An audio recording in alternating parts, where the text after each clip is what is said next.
सुप्रभात दोस्तों। प्रभात हिंदी क्लासेस में आप सभी का हार्दिक स्वागत है। आज हम हिंदी साहित्य का जो हमारा सीरीज़ चल रहा है उसका तीसरा भाग हम शुरू करने जा रहे हैं। तो आज हम पढ़ेंगे सिद्ध साहित्य। ठीक है, तो सिद्ध साहित्य का जब नाम आता है तो सबसे पहला जो कवि हमारे दिमाग में आता है वो है सरहपा। ठीक है, सरहपा। तो सरहपा को हिंदी का प्रथम कवि माना जाता है। ठीक है, एग्जाम में आ जाता है कि किसको हिंदी का प्रथम कवि माना जाता है, तो वो है सरहपा। इन्हें सरोज ब्रज, राहुल भद्र आदि नामों से भी जाना जाता है। ठीक है, हमने पढ़ा था सरोज ब्रज किसे कहा जाता है, तो सरहपा हमने पहले क्लास में आपको पढ़ाया था। तो जो सरोज ब्रज हैं उनका जो दूसरा नाम है, इसी सरहपा का दूसरा नाम है सरोज ब्रज और राहुल भद्र। ठीक है, सरोज ब्रज और राहुल भद्र ये दोनों अलग अलग नाम हैं सरहपा के। ठीक है, सिद्धों में सबसे पुराने सरहपाद हैं। ठीक है, जो सिद्धों में सबसे पुराने हैं वो सरहपाद माने जाते हैं।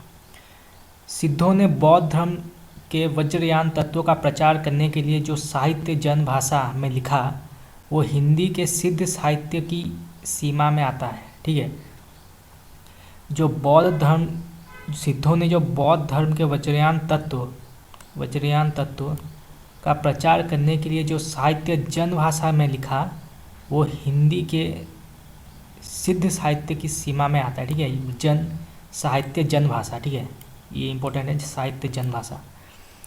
वज्रयान का केंद्र श्री पर्वत पर रहा। ठीक है, श्री पर्वत, वज्रयान का केंद्र श्री पर्वत रहा है। सहजयानियों की भाषा का नाम संध्या भाषा है। ठीक है, कुछ लोग संध्या भाषा कहते हैं, कुछ लोग संधा भाषा कहते हैं। ठीक है, संधा भाषा। तो सहजयानियों की भाषा संध्या भाषा है। ठीक है, कुछ विद्वानों ने संध्या भाषा का अर्थ यह बताया है कि ये ऐसी भाषा है जिसमें संध्या के समान प्रकाश तथा अंधकार का मिश्रण है। ज्ञान के आलोक से उसकी सारी बातें स्पष्ट हो जाती है। ठीक है, जो कुछ विद्वान हैं उनका मानना है कि संध्या भाषा का अर्थ होता है संध्या के समान प्रकाश, ठीक है, तथा अंधकार का मिश्रण। तो इसका अर्थ संध्या भाषा कहा जाता है। ठीक है, कुछ विद्वानों ने संध्या भाषा का अर्थ अभिसंधि या अभिप्राय युक्त वाणी बताया है। ठीक है, ये एग्जाम में आता है, किसे अभिसंधि या अभिप्राय युक्त वाणी बताया गया है, तो वो है संध्या भाषा। ठीक है, पंडित विधुशेखर शास्त्री ने बताया कि मूल शब्द संध्या भाषा नहीं बल्कि संधा भाषा रहा होगा। ठीक है, हमें बताया संधा भाषा। तो पंडित विधुशेखर शास्त्री जी ने संधा भाषा नाम दिया था। ठीक है, संध्या भाषा को। ये इम्पोर्टेंट है, विधुशेखर शास्त्री। ठीक है, एग्जाम में आ जाता है कि किन्होंने संधा भाषा नाम दिया था, तो वो है विधुशेखर शास्त्री। ठीक है, पंडित विधुशेखर शास्त्री।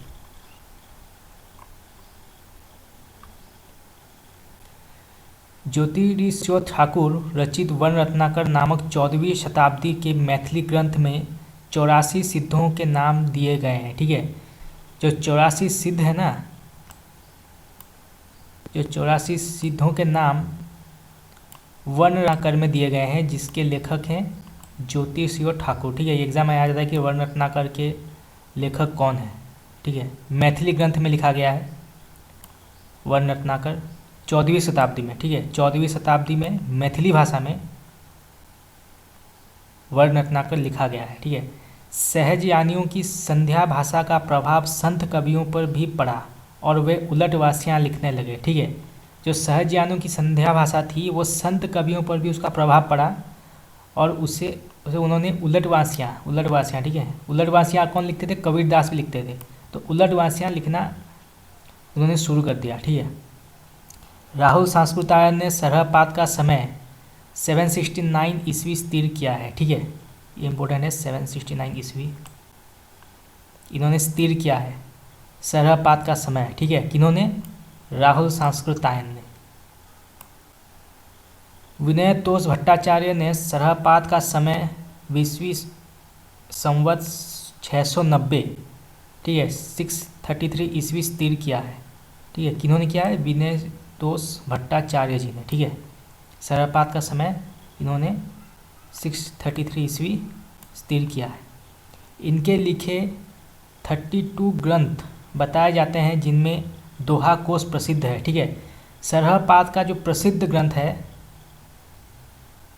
वो है दोहा कोश। ठीक है, सबसे ज़्यादा प्रसिद्ध ग्रंथ ये आ जाता है एग्जाम में कि दोहा कोश के लेखक कौन है, तो वो है सरहपा। ठीक है, महोपाध्याय हरप्रसाद शास्त्री द्वारा संपादित बोधगान और दोहा, ये भी इम्पोर्टेंट है कि बोधगान और दोहा किसने लिखा था? हरप्रसाद शास्त्री जी ने। ठीक है, हरप्रसाद शास्त्री जी ने लिखा था। में सरहपा और कृष्णाचार्यों का दोहा संग्रहित है। ठीक है, बोधगान और दोहा में किसके दोहे संग्रहित हैं? तो वो हैं सरहपा के और कृष्णाचार्य के। ठीक है, हरप्रसाद शास्त्री ने बोधगान और दोहा में संग्रहित पुस्तकों की भाषा को प्राचीन बांग्ला कहा है। ठीक है, उन्होंने बोधगान और दोहा में जो पुस्तकें हैं उसकी भाषा को प्राचीन बांग्ला कहा है। ठीक है, प्राचीन बांग्ला, ये इम्पोर्टेंट है। दोहा कोश का संपादन डॉक्टर प्रबोध चंद्र बागची ने किया था। ठीक है, ये इम्पोर्टेंट है कि दोहा कोश का संपादन किसने किया था, एग्जाम में आ जाता है। तो प्रबोध चंद्र बागची ने।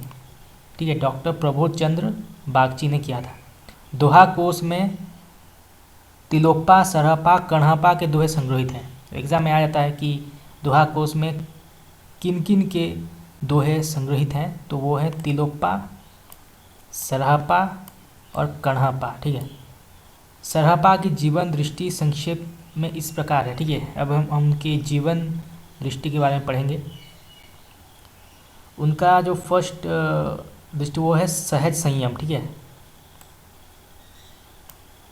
पहले नंबर पर आता है सहज संयम, उसके बाद आता है पाखंड और आडंबर विनाश।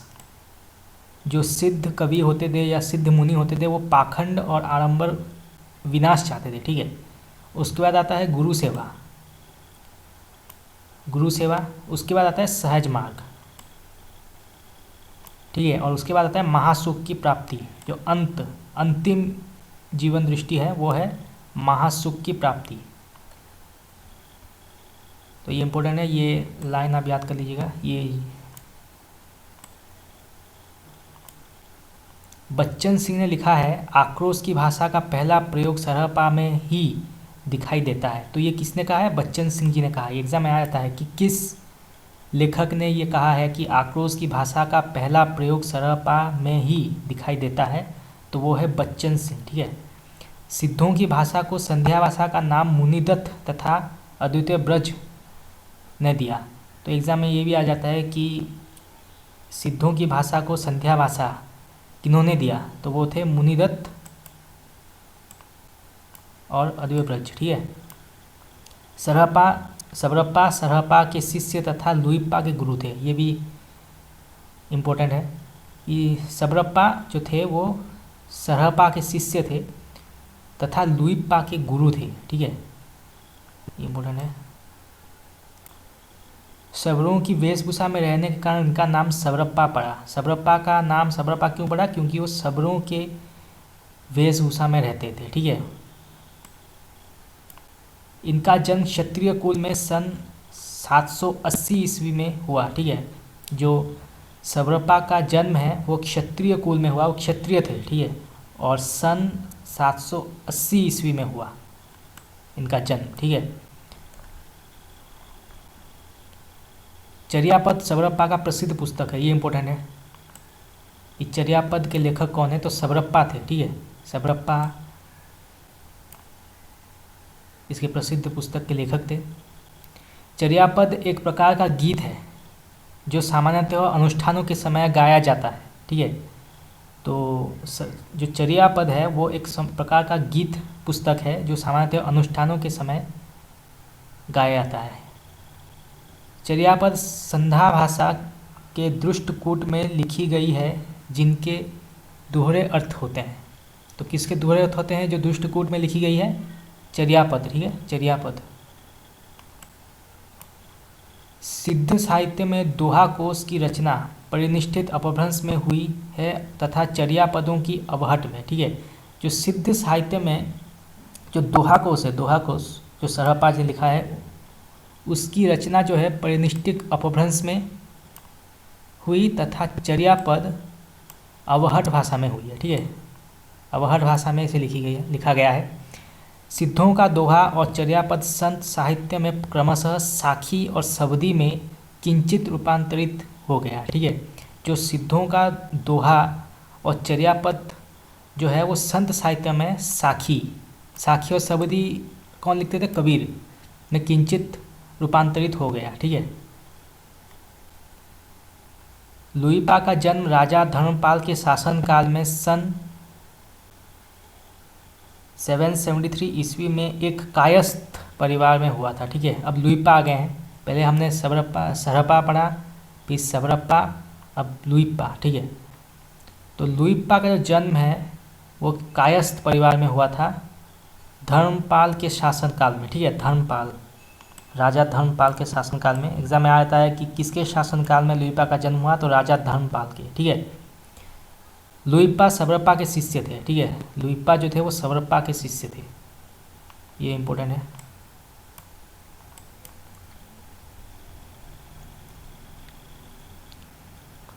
चौरासी सिद्धों में लुइपा का स्थान प्रथम तथा सबसे ऊंचा माना जाता है। ठीक है, जो 84 सिद्ध हैं सिद्ध साहित्य में, उनमें लुइपा का स्थान सबसे ऊंचा माना जाता है। ठीक है, लुइपा साधना में इतने ऊंचे थे कि उड़ीसा के राजा दरिकप्पा और उनके मंत्री डेंगीपा इनके शिष्य हो गए थे। ठीक है, लुइपा इतने प्रसिद्ध थे कि उड़ीसा के जो राजा थे दरिकप्पा, ठीक है, और उनके मंत्री डेंगीपा, वो भी उनके शिष्य बन गए। मतलब उनकी पहुंच कितनी ऊंची थी। डोम्भीपा का जन्म मगध के क्षत्रिय वंश में सन 840 ईस्वी के आसपास हुआ। 840 ईस्वी में डोम्भीपा का जन्म हुआ मगध में। ठीक है, मगध में उनका जन्म हुआ, क्षत्रिय वंश में 840 ईस्वी के आसपास हुआ। ठीक है, डोम्भीपा का। इनके द्वारा रचित 21 ग्रंथ बताए जाते हैं, जिनमें डोम्बी गीतिका, ठीक है, ये इंपॉर्टेंट है, डोम्बी गीतिका, ये पता चल जाता है कि डोम्भीपा ने लिखा है। योगचर्या, ठीक है, योगचर्या और अक्षर द्विकोपदेश, ठीक है, अक्षर द्विकोपदेश आदि प्रसिद्ध ग्रंथ हैं। ठीक है, इनके 21 ग्रंथों में से ये 3, ठीक है, डोम्भी गीतिका, योगचर्या और अक्षर द्विपदेश, ये 3 जो है वो बहुत ही प्रसिद्ध ग्रंथ हैं, तो एग्जाम में आ जाता है। ठीक है, डोम्भीपा विरूपा के शिष्य थे। एक और ये संत है विरूपा, इनके शिष्य थे डोम्भीपा। ठीक है, कण्हपा सिद्धों में सर्वश्रेष्ठ विद्वानों तथा सबसे बड़े कवि थे। अब कण्हपा आ गए। कण्हपा को भी सिद्ध साहित्य में सब विद्वान और सर्वश्रेष्ठ कवि माना जाता है। ठीक है, कण्हपा का जन्म कर्नाटक के ब्राह्मण वंश, ठीक है, कण्हपा जो थे वो ब्राह्मण थे, कण्हपा ब्राह्मण थे, कर्नाटक राज्य में इनका जन्म हुआ सन 820 ईस्वी। ठीक है, सन 820 ईस्वी में कण्हपा का जन्म हुआ। राहुल सांस्कृतायन के अनुसार कण्हपा पांडित्य और कवित्व के बेजोड़ थे। ठीक है, एग्जाम में आ जाता है कि किन्होंने माना है कि कण्हपा पांडित्य और कवित्व के में बेजोड़ थे, तो वो थे राहुल सांस्कृतायन जी ने कण्हपा को पांडित्य और कवित्व में बेजोड़ माना है। ठीक है, कण्हपा बिहार के सोमपुरी, ठीक है, सोमपुरी स्थान पर रहते थे। कहाँ रहते थे कण्हपा? सोमपुरी स्थान पर रहते थे तथा जलंधर पा को अपना गुरु बनाया था। ठीक है, कण्हपा जी ने जलंधर पा को अपना गुरु बनाया था। ठीक है, वो सोमपुरी में रहते थे, बिहार में है। अब चलिए आगे पढ़ते हैं जैन साहित्य। ठीक है, जैन साहित्य बहुत इंपॉर्टेंट है। जैन साधुओं ने अपने मत का प्रसार हिंदी कविता के माध्यम से पश्चिमी क्षेत्र में किया। हमने कल पढ़ा था कि पश्चिमी क्षेत्र से ही जैन साधुओं ने अपना मत का प्रचार प्रसार शुरू किया, अपने साहित्य का प्रचार प्रसार शुरू किया। कहाँ से? पश्चिम क्षेत्र से। ठीक है, रास काव्य परंपरा में प्राचीनतम ज्ञान ग्रंथ रिपुदारण रास है। ठीक है, रिपुदारण दास सबसे प्राचीनतम ज्ञान ग्रंथ है रास काव्य परंपरा के अंतर्गत, ठीक है। डॉक्टर दशरथ ओझा ने इसका समय 905 ईस्वी बताया है, ठीक है। रिपुदारण दास का जो समय सीमा है डॉक्टर दशरथ ओझा जी ने 905 बताया है, ठीक है, 905। रिपुदारण रास संस्कृत भाषा में लिखा है तथा इसमें अभिनय, नृत्य और गान इन तीनों तत्वों का मिश्रण है, ठीक है। रिपुदारण रास में क्या मतलब उसकी क्या स्पेशलिटी है, इसमें अभिनय, ठीक है, इसमें अभिनय है, नृत्य और गान तीनों तत्वों का मिश्रण है इस ग्रंथ में, ठीक है। जिनदत्त सूरी द्वारा रचित उपदेश रसायन रास, ये इंपॉर्टेंट है। उपदेश रसायन रास के लेखक कौन है, जो जिनदत्त सूरी, ठीक है। अपभ्रंश भाषा का सर्वप्रथम रास ग्रंथ है, ये इंपॉर्टेंट है। किस ग्रंथ को अपभ्रंश भाषा का सर्वप्रथम रास ग्रंथ कहा जाता है, तो वो है उपदेश रसायन रास, ठीक है। अपभ्रंश भाषा का दूसरा रास या रासक काव्य अब्दुल रहमान द्वारा रचित संदेश रासक है, ठीक है। जो अपभ्रंश भाषा का दूसरा रास या रासक काव्य है वो है अब्दुल रहमान द्वारा लिखित संदेश रासक, ठीक है, संदेश रासक अब्दुल रहमान जी ने लिखा है। हिंदी का प्रथम ऐतिहासिक रास ग्रंथ पंच पांडव चरित्र रास है, ठीक है। हिंदी भाषा में लिखा प्रथम ऐतिहासिक रास ग्रंथ पंच पांडव चरित्र रास है। ये एग्जाम में आ जाता है कि कौन सा ग्रंथ ऐतिहासिक रास ग्रंथ, प्रथम ऐतिहासिक रास ग्रंथ है हिंदी भाषा में, पंच पांडव चरित्र रास, ठीक है। पंच पांडव चरित्र रास के लेखक शलिभद्र सूरी, जिन्होंने भरतेश्वर बाहुबली रास लिखा था, ठीक है, भरतेश्वर बाहुबली रास, उन्होंने फिर पंच पांडव चरित्र रास भी लिखा है, ठीक है, इसके लेखक हैं। द्वितीय को माना जाता है। तो जो शलिभद्र सूरी ने भरतेश्वर बाहुबली रास, फिर शलिभद्र सूरी द्वितीय जी ने लिखा है पंच पांडव चरित्र रास, ठीक है, ये द्वितीय है को माना जाता है। इसका रचना काल 1350 ईस्वी था, ठीक है। पंच पांडव चरित्र रास का जो रचना काल है वो 1350 ईस्वी है, ठीक है। मुनिजित विजय, डॉक्टर दशरथ ओझा, डॉक्टर गणपति चंद्र गुप्त, जिन्होंने हिंदी साहित्य का वैज्ञानिक इतिहास लिखा है, ठीक है, हिंदी साहित्य का वैज्ञानिक इतिहास गणपति चंद्र गुप्त ने लिखा है, ने श्री शलिभद्र सूरी द्वारा रचित भरतेश्वर बाहुबली रास को हिंदी जैन रास परंपरा का आदि काव्य माना है, ठीक है। किन्होंने माना है, मुनिजित विजय, डॉक्टर दशरथ ओझा, डॉक्टर गणपति चंद्र गुप्त, इन तीनों ने शलिभद्र सूरी द्वारा रचित भरतेश्वर बाहुबली रास को हिंदी जैन रास परंपरा, ठीक है, हिंदी जैन रास परंपरा का आदि काव्य माना है, ठीक है, इन तीनों ने। ये तीन नाम को याद रखना है, ठीक है। डॉक्टर गणपति चंद्र गुप्त ने शलिभद्र सूरी को हिंदी का प्रथम कवि माना है, ठीक है, ये इनका पॉइंट ऑफ व्यू है शलिभद्र सूरी जी का, ठीक है, सॉरी गणपति चंद्र गुप्त जी का, कि शलिभद्र सूरी जो हैं वो हिंदी के प्रथम कवि हैं। किसके अकॉर्डिंग, गणपति चंद्र गुप्त जी के अकॉर्डिंग, ठीक है। भरतेश्वर बाहुबली रास की रचना 1184 ईस्वी में हुई तथा इस ग्रंथ में भरतेश्वर तथा बाहुबली का चरित्र वर्णित है, ठीक है। तो इसका जो रचना समय है वो है 1184, ठीक है, 1184 ईस्वी। और इस ग्रंथ में भरतेश्वर और बाहुबली दो चरित्र हैं, ठीक है, इनका चरित्र जो है वो वर्णन किया गया है। ये ग्रंथ 205 छंदों में रचित एक सुंदर खंड काव्य है, ठीक है।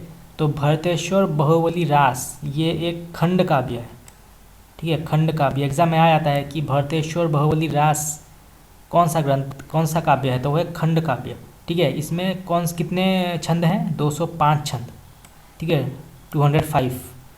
भरतेश्वर बाहुबली का संपादन मुनिजित विजय ने किया है, ठीक है, ये एग्जाम में आ जाता है कि मुनिजित विजय जी ने कौन सा ग्रंथ की संपादन उन्होंने किया है, तो ये है भरतेश्वर बाहुबली, ठीक है। प्रसिद्ध जैन आचार्य देवसेन कृत श्रावकाचार्य, ठीक है, श्रावकाचार्य ये मेन है, इम्पोर्टेंट है ये, को डॉक्टर नगेंद्र ने हिंदी की प्रथम, थोड़ा मिट क्या है, शायद कवि है, कवि माना है, ठीक है। तो जो डॉक्टर नगेंद्र हैं, ठीक है, इन्होंने देवसेन द्वारा कृत शावकाचार को हिंदी का प्रथम रचना माना है। ठीक है, प्रथम रचना, ये रचना है, रचना माना है। तो ये आ जाता है एग्जाम में कि शावकाचार के लेखक कौन है, तो देवसेन है। ठीक है, देवसेन।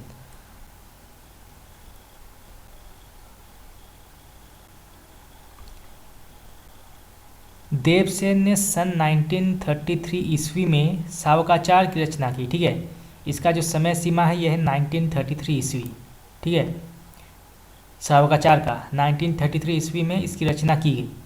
शावकाचार में 250 दोहे। ठीक है, 250 दोहे हैं शावकाचार में। श्रावक धर्म का प्रतिपादन किया गया है। तो एग्जाम में आया जाता है कि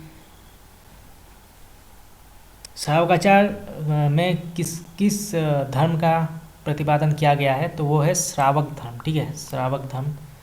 देवसेन के अन्य ग्रंथ हैं नय चक्र, ठीक है, दर्शन सार, भाव संग्रह, आराधना सार और तत्व सार तथा सावयवधम दोहा। ठीक है, इनके जो मेन ग्रंथ हैं वो हैं ये नय चक्र, दर्शन सार, भाव संग्रह, आराधना सार, तत्व सार तथा सावयवधम दोहा।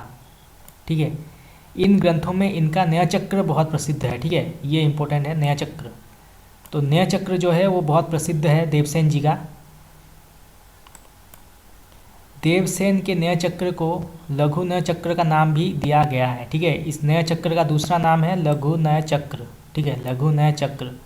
एग्जाम में आ जाता है कि लघु नय चक्र किस ग्रंथ को कहा जाता है, तो वो है नय चक्र। ठीक है, देवसेन अपने ग्रंथों में जैन धर्म के अनेक संघों की उत्पत्ति लिखी है, जिसे इन्होंने जैन भाष्य का नाम दिया। बृहदन्य चक्र की रचना देवसेन के शिष्य माइलधवल, ठीक है, माइलधवल ने किया, जो कि देवसेन के नाम से प्रसिद्ध है। ठीक है, जो बृहदन्य चक्र का जो रचना है वो देवसेन के शिष्य माइलधवल जी ने किया। ठीक है, बृहदन्य चक्र का वास्तविक नाम दव्य साहब पयास, ठीक है। ठीक है, तो जो बृहद नया चक्र का जो वास्तविक नाम है वो है दव साहब पयास। ठीक है, मेनली यही आता है कि दव साहब पयास के लेखक कौन है, तो आ जाता माइलधवल। ठीक है,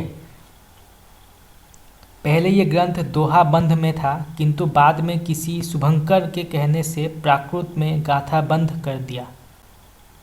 ठीक है, किसी शुभंकर नाम याद रखिए, शुभंकर के कहने से प्राकृत में गाथा बंद कर दिया। पहले ये दोहा बंद में था। ठीक है, ये ग्रंथ जो है ये दव साहब पयास, ये ग्रंथ जो है वो दोहा बंद में था, फिर किसी शुभंकर के कहने से प्राकृत में गाथा बंद हो गया।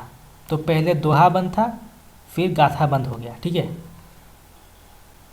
द्रव्य स्वभाव प्रकाश पहले पुरानी हिंदी या अपभ्रंश भाषा में लिखा था। ठीक है, यही दव साहब पयास ही है, नाम में कन्फ्यूज मत होइए, यही एक ही नाम है।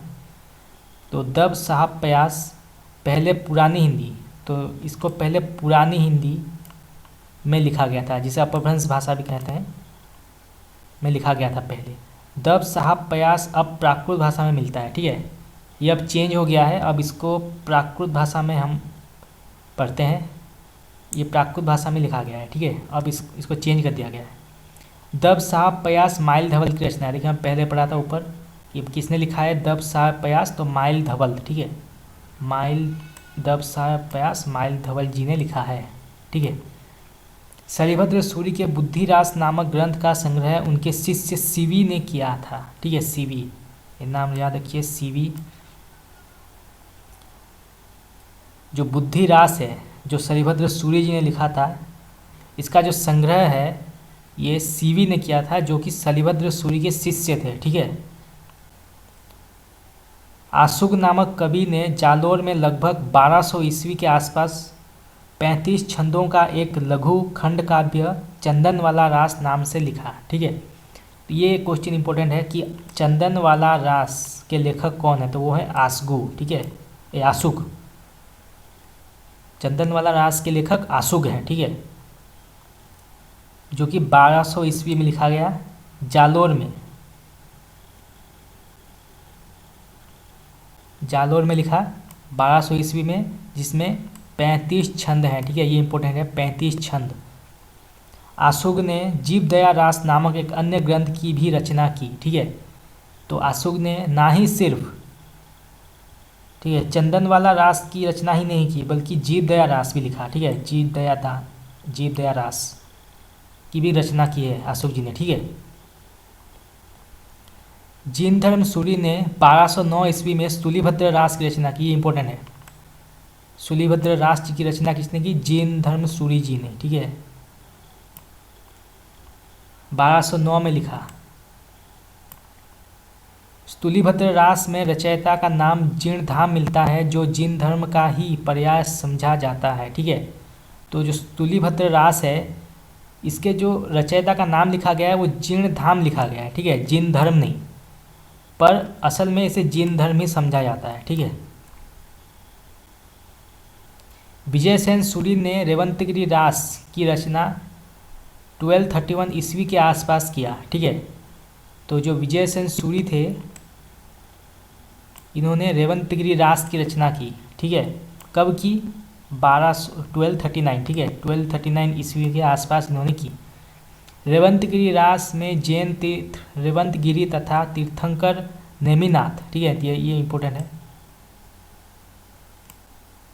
की प्रतिमा के महत्व का प्रतिपादन ऐतिहासिक एवं पौराणिक इतिवृत्त तथा प्राकृतिक सौंदर्य के आधार पर किया गया है। ठीक है, रेवंतगिरी रास 4 कड़वकों में विभक्त है। ठीक है, ये इम्पोर्टेंट है कि कितने कड़वकों में विभक्त है रेवंतगिरी रास, तो 4। ठीक है, रेवंतगिरी रास की ही भांति कवि पलहन द्वारा रचित आबू रास, जो 1232 ईस्वी में भी जैनियों के प्रसिद्ध स्थान आबू मंदिर का वर्णन किया गया है। ठीक है, तो जो रेवंतगिरी रास है, इसमें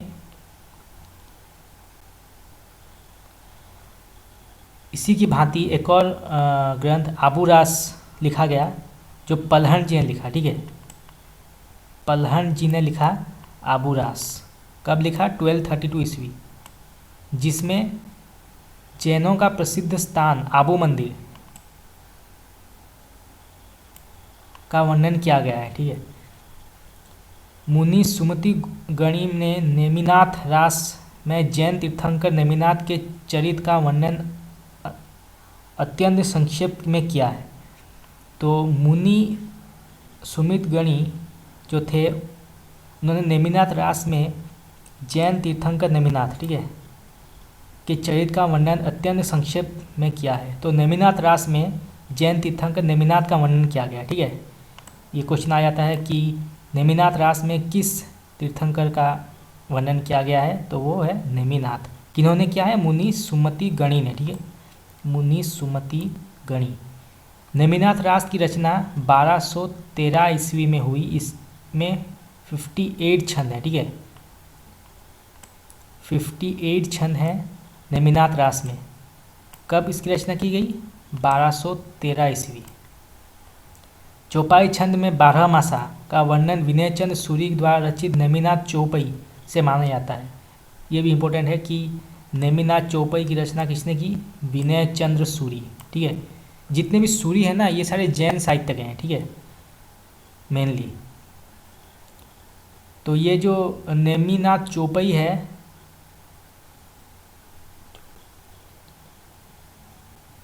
इसमें चौपाई छंद है। ठीक है, नेमिनाथ चौपाई में चौपाई छंद है।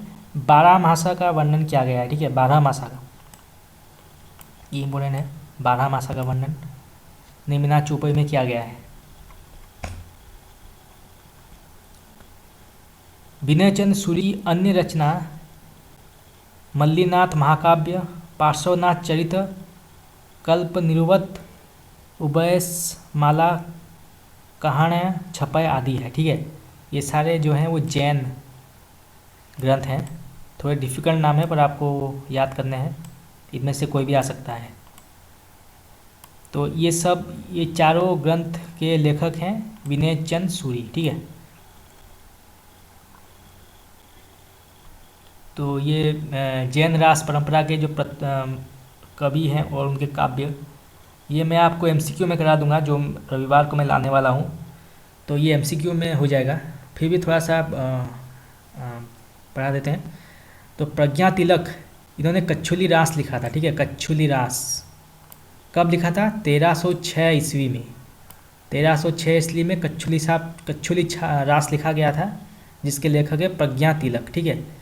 फिर दलहन जी ने लिखा था गय सुकुमाल रास, ये 14वीं शती में लिखा गया था, ठीक है, 14वीं शती में लिखा गया था। फिर सार मूर्ति लिखा था जिन पद्मसूरी पट्टाभिषेक रास, बहुत डिफ़िकल्ट नाम है पर आपको थोड़ा सा याद करना है। 1333 ईस्वी में, ठीक है, इसे लिखा गया था। अभयदेव सूरी जी ने लिखा था जय तिरुहन, ठीक है, जय तिरुहन लिखा था इन्होंने। चंद्रमुनि जी ने लिखा था पुराण सार, ठीक है, पुराण सार। कनकामर मुनि, ये इम्पोर्टेंट है, ये एग्जाम में आ जाता है, ठीक है। कनकामर मुनि, इन्होंने लिखा था करंकड़ चरिये, ठीक है। कबीरनंदी, इन्होंने लिखा था सुदर्शन चरियु, ठीक है, सुदर्शन चरियु। जिनवल्लभ सूरी संघ पटक, ये इम्पोर्टेंट है। फिर योगचंद्र मुनि, ठीक है, इन्होंने लिखा था योग सार। ये योग मिल जाता है तो आपको याद रह जाएगा, योगचंद्र योग सार, ठीक है। फिर जिनदत्त सूरी जी ने लिखा था चाचरी, काल स्वरूप कुलक एवं रसायन, ठीक है, जिसे उपदेश रसायन भी कहा जाता है। हरिभद्र सूरी, इन्होंने लिखा था ललित विस्तारा, ध्रुताखयान, जसहर चर्ये, संबोध प्रकरण, रेणिया चरियु, ठीक है, हरिभद्र सूरी जी ने लिखा था। अब आता है सोमप्रभ सूरी, ये इंपॉर्टेंट है, ठीक है। सोमप्रभ सूरी जी ने लिखा था कुमारपाल प्रतिबोध, ठीक है, कुमारपाल प्रतिबोध लिखा था इन्होंने।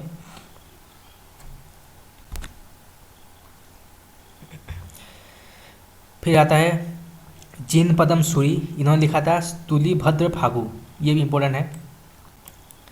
फिर आता है धर्मसूरी जी ने लिखा था जम्बू स्वामी रासा, ठीक है, जम्बू स्वामी रासा। अब आता है अम्बदेव सूरी, इन्होंने लिखा था संघपति समरा रासा, ठीक है, संघपति समरा रासा। फिर आता है राजशेखर सूरी, इन्होंने लिखा था नेमिनाथ फागु, ठीक है, ये भी इंपॉर्टेंट है, नेमिनाथ फाग, ठीक है।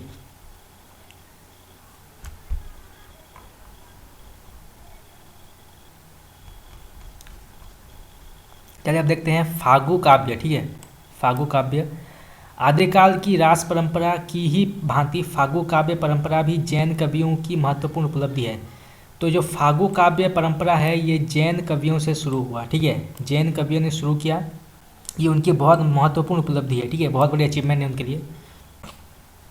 फागु शब्द संस्कृत में फल्गु यानी बसंत, ठीक है, प्राकृत में फागु और हिंदी में फाग से मानी गई है, ठीक है। तो जो फागु का अर्थ है वो है बसंत, ठीक है, इसका जो मेन डेफिनेशन है वो है बसंत। फागु काव्य परंपरा का सर्वाधिक प्राचीन ग्रंथ जिनचंद सूरी द्वारा रचित जिनचंद सूरी फागु 1284 ईस्वी है, ठीक है। फागु काव्य परंपरा में जो सबसे प्राचीन ग्रंथ है वो जिनचंद सूरी द्वारा रचित जिनचंद सूरी फागु है, ठीक है। कब लिखा गया? 1284 ईस्वी, ठीक है। फागु काव्य का अर्थ है वसंत ऋतु का काव्य, मैंने आपको पहले बताया, ऊपर बताया गया है वसंत ऋतु, ठीक है। तो जो फागु का अर्थ है वो वसंत है, ठीक है, वसंत ऋतु। जिनचंद सूरी में 25 छंद हैं, ठीक है, ये इंपॉर्टेंट है। तो जिनचंद सूरी में कितने छंद होते हैं? 25। श्रीथुली भद्र फागु, ठीक है, ये फागु काव्य परंपरा का सर्वाधिक सुंदर काव्य है, ठीक है। तो सबसे सुंदर काव्य कौन सा है फागु काव्य परंपरा में? श्री स्तुतिभद्र फागु, ठीक है, ये इजी है थोड़ा याद करना, ये याद कर लीजिए, श्री स्तुतिभद्र फागु। श्री नेमिनाथ फागु की रचना राजशेखर सूरी ने की, ठीक है, ये इंपॉर्टेंट है। नेमिनाथ फागु की रचना किसने की? राजशेखर सूरी जी ने। या को ऊपर बताया गया है, देखिए, राजशेखर सूरी नेमिनाथ फागु, ठीक है। श्री नेमिनाथ फागु की रचना 1350 ईस्वी, में हुई, जिसमें नेमिनाथ एवं राजुल के विवाह की घटना का चित्रण है। ठीक है, किन किन के विवाह की घटना का चित्रण है? नेमिनाथ और राजुल। ठीक है, नेमिनाथ और राजुल के विवाह की घटना श्री नेमिनाथ फागु में है, जो 1350 ईस्वी में लिखी गई। ठीक है,